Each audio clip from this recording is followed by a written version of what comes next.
е чукалня, не ми казвате чук. Нещо, което е тежко и през него минава материята, която може да направи тъканта цветна или там с някакъв принт да бъде. Притиска нещо и принтира. Преса. Да, и много сложно го направи. Така, нещо, което е много дебело по човешкото тяло. И... Кембе. Не, близко е, около кръста се намира. По кръста. Паласки. Добре. О, тежко с дръжка и се удря с него. Чук. Да. И друго. Има един прекрасен български празник, наричат го Езичен. Някой. Какво се прави на него? Започва през март месец.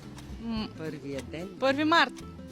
Не, друго се прави на този празник. Какво се прави? Завързват се мартеници. Да. И това последното, какво беше, аз го забравих.